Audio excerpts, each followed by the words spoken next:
Michael, changing up a bit here. So an important part of the purchase agreement is representations and warranties for both the buyer and the seller. Can you explain representations and warranties and what commercial terms that the seller should be, focused on and concerned with?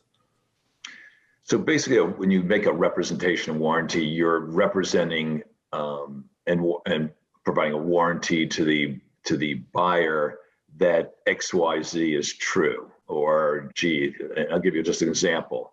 Have you paid your taxes on time? You make a representation, you have. Are you abiding by all the laws? Are you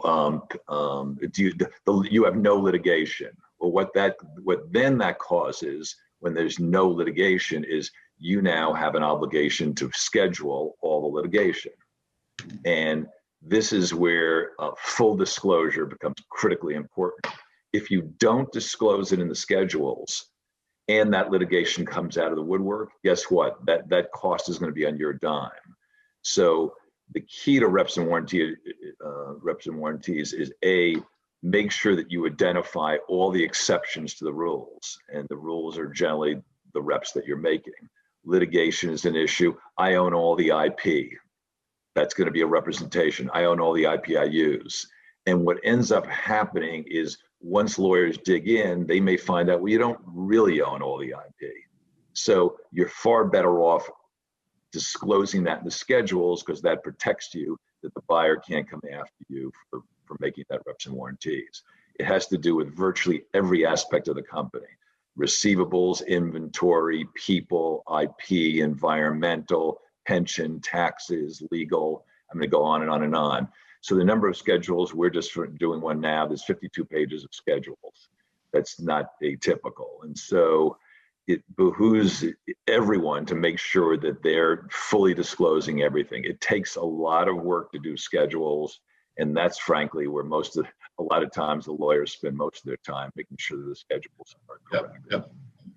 Yeah, and it's such an important part of the agreement that the seller needs to be involved with, right? Because it is their representations, and it ultimately impacts any sort of warranties that might be, any sort of potential future liabilities that might come up. Simon, you want to add to representations and warranties? Yes, I mean, typically there are two types of representation and warranty. I mean, in the UK, there is the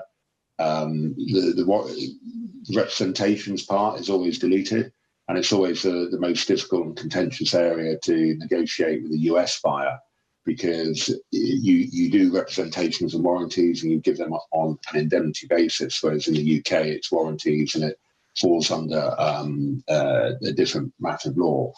But I don't know much more about the detail, because we always insist that it's done under UK law and in the style of a UK M&A transaction. But certainly the two types of warranties are information and then risk.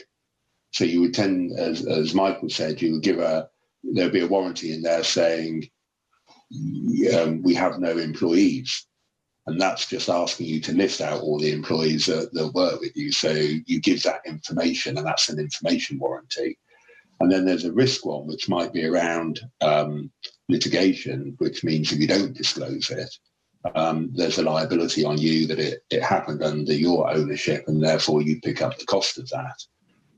And, that could be you running the business according to applicable laws, and such that, you may not know all the applicable laws, but you still want to give that warranty because, again, if it happened when you owned the business, and you broke a law, even if you didn't realize, then it's right that risk associates with your ownership, and you pay that cost at that point in time.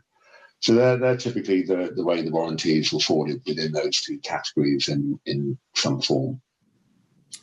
Yeah, and sometimes it's important, the language of it, where you try to soften the representation, where you say, to the best of my knowledge, haven't broken any laws. So having a really high quality lawyer involved in terms of what the level of representation that you're giving is super important. And this is such an important area. So Bill, what's your experience around representation and warranties? Yeah, I agree with Simon and Michael, of course. And I think the shorthand for anybody, a business owner thinking about a transaction, when you're thinking about all these representations and warranties, these are promises. These are promises that look backwards. So you can promise that something that happened in the past that is true. You want to be careful that these representations and warranties are not going to be making promises in the future. You can make a promise that our sales last year were 50 million. You don't want to make a representation that 3 years from now our sales will be whatever, 75 million. So the representations and warranties should be backwards looking promises on events that have already occurred. Mm-hmm. Oh, great discussion.